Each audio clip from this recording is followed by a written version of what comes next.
Good morning everyone. जैसा कि हम यूज़ ऑफ रिलेटिव प्रोनाउन पढ़ रहे थे, यानी कि संबंधवाचक सर्वनाम का यूज़ किस तरह से करते हैं, उसमें हमने फर्स्ट नंबर देखा था। अब हम सेकंड देखेंगे, यूज़ ऑफ वूम पढ़ेंगे हम आज, यानी कि किसको से अगर हमें संबंधित करना है, किसको जिसको, तो इसका यूज़ किस तरह से करते हैं सेंटेंस में।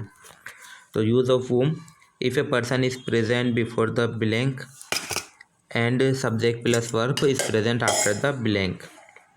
यदि ब्लैंक स्थान से पहले कोई पर्सन आ जाए और ब्लैंक स्थान रिक्त स्थान जो है उसके बाद में सब्जेक्ट भी आए और वर्ब भी आए, तो द आंसर विल बी वूम, तो उसका आंसर वूम होगा, यानी कि वहाँ पर हम वूम लगाएंगे। जैसे कि इसका पैटर्न दे रखा है यहाँ, पर्सन आ गया, उसके बाद ब्लैंक स्पेस यानी कि रिक्त स्थान, फिर उसके बाद में सब्जेक्ट यानी कि एक और पर्सन प्लस वर्ब। इसके कुछ एग्जाम्पल दिए गए हैं, यहाँ हम देखते हैं। द बॉय यानी कि वही पर्सन आ गया, उसके बाद ब्लैंक स्पेस यानी कि वहाँ हम वूम भरेंगे। ही gave money was very poor, यहाँ पर सब्जेक्ट भी आ गया और वर्ब भी आ गई, तो यानी कि हम देखेंगे यहाँ पर वूम भर देंगे, तो इसका मीन हो जाएगा कि द बॉय वो लड़का, whom he gave money was very poor, जिसको उसने पैसे दिए हैं वो बहुत गरीब था। ठीक है, इसके बाद सेकंड एग्जांपल हम देखते हैं। द मैन, यहाँ हम वूम भर देंगे। I help was in trouble, वो मतलब व्यक्ति जिसकी मैंने मदद की है वह मुसीबत में था, वह आदमी जिसकी मैंने मदद की है वह मुसीबत में था। तो हमने देखा है इसका पैटर्न, हमें यहाँ पर भी पर्सन मिल गया, उसके बाद ब्लैंक स्पेस, उसके बाद सेकंड सब्जेक्ट आ गया और फिर आपको वर्ब भी मिल गई। तो इस तरह से वूम का यूज़ किया जाता है। अगर कहीं सेंटेंस में आपको ये पैटर्न दिख जाए तो वहाँ वूम यूज़ होगा। आगे बढ़ते हैं हम। अब आपके यहाँ पर नंबर थर्ड दिया गया है, यूज़ ऑफ वूज। वूज का यूज़ करिए, यानी कि किसका या इस तरह के वर्ड्स अगर कहीं आए तो उसका यूज़ हम किस तरह से करेंगे वो देखते हैं।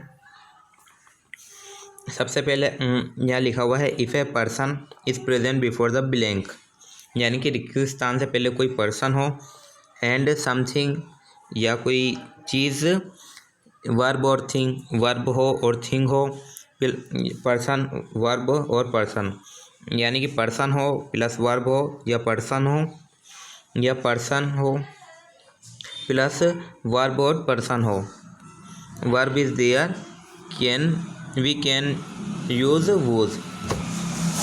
हम उस तरह के सेंटेंस में वूज का यूज़ करेंगे। यानी कि अभी यहाँ आपके एग्जाम्पल है, आप अच्छे से समझेंगे, पैटर्न दे रखा है। But always be carefully while understanding the difference between whom और वूज, लेकिन हमेशा आप ध्यान रखिएगा, ध्यानपूर्वक आप इसमें वूम और वूज में अंतर हमेशा सावधानी बरतिएगा। जब आप इसका यूज़ करें वूम और वूज का, तो इसमें सावधानी से इनमें डिफरेंस अंतर ध्यान रखिएगा। इसका पैटर्न है, अगर पर्सन आ जाए, फिर ब्लैंक स्पेस हो, फिर थिंग प्लस वर्ब हो, फिर ब्लैंक स्पेस आ जाए, या person thing plus person verb हो ब्लैंक स्पेस के बाद, या पर्सन हो फिर ब्लैंक स्पेस, फिर पर्सन प्लस वर्ब भी हो सकता है। और इसका फोर्थ टाइप है पर्सन हो प्लस पर्सन प्लस वर्ब। ये इसके 4 पैटर्न है। इस तरह के अगर सेंटेंस आ जाए तो हम वहाँ वूज का यूज़ करेंगे। इसके कुछ एग्जाम्पल देखेंगे हम। अकॉर्डिंग टू द सेंटेंस, यहाँ पे नोट लगा कि एक बात लिखी गई है, according to the sentence use whose instead of whom here. यहाँ पर आप वाक्य के अनुसार वूम की जगह वूज यूज़ करिए। जैसे कि आपके फर्स्ट एग्जांपल दिया गया है, द मैन लिखा हुआ है, यानी कि आपका पर्सन हो गया।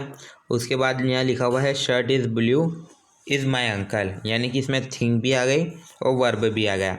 इसमें हम यहाँ वूज भर देंगे, तो ये सेंटेंस बन जाएगा, the man whose shirt in blue is my uncle, यानी कि नीली शर्ट में जो व्यक्ति है वो मेरे चाचा हैं।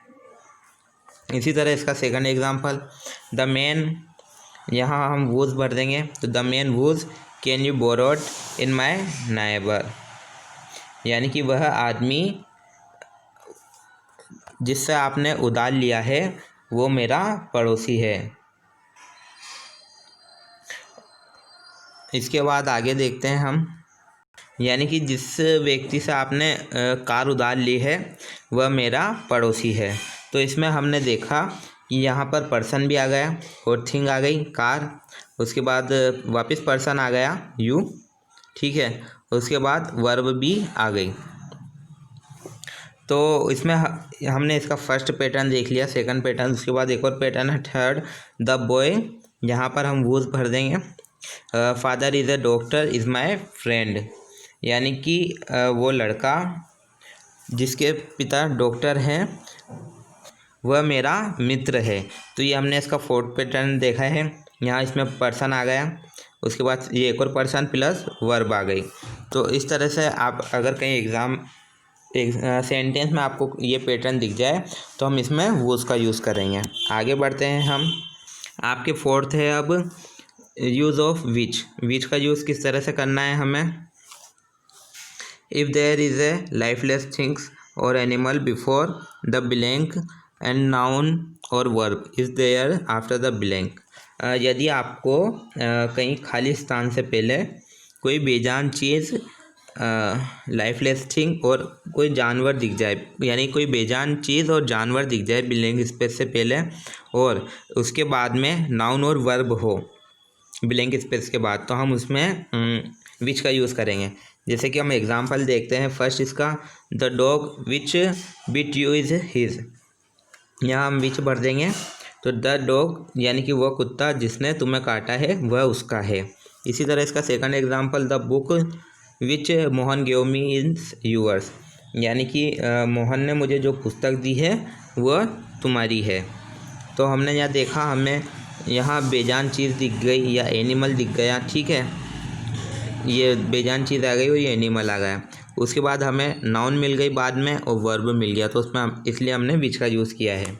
यहाँ नोट लगा कि एक बात लिखी गई है, if A lifeless thing animal plus preposition is present before the blank, यानी कि ब्लैंक स्पेस से पहले लाइफलेस थिंग या एनिमल और साथ में प्रीपोजिशन आ जाए, then which will be used in the blanks for example, वहाँ पर भी हम फिल इन द ब्लैंक का यूज़ करेंगे। जैसे कि यहाँ एग्जांपल दिया गया है, फर्स्ट द पोस्ट फॉर, यहाँ हम विच भर देंगे, I was selected is a temporary, यानी कि जिस पद के लिए मेरा चयन हुआ है वह अस्थायी है। इसी तरह सेकंड एग्जांपल यहाँ दिया गया है, I don't like the house in which he lives, यानी कि मुझे वह घर पसंद नहीं है जिसमें वह रहता है। तो हमने यहाँ देखा, यहाँ पर लाइफलेस थिंग भी है, तो और उसके बाद प्रीपोजिशन भी हमें मिलती है। तो इस तरह के एग्जांपल या इस तरह के सेंटेंस में हम विच का यूज़ करेंगे। इसके बाद आपके कुछ एग्जांपल कुछ यूजेस बच रहे हैं, उसको हम नेक्स्ट क्लास में देखेंगे।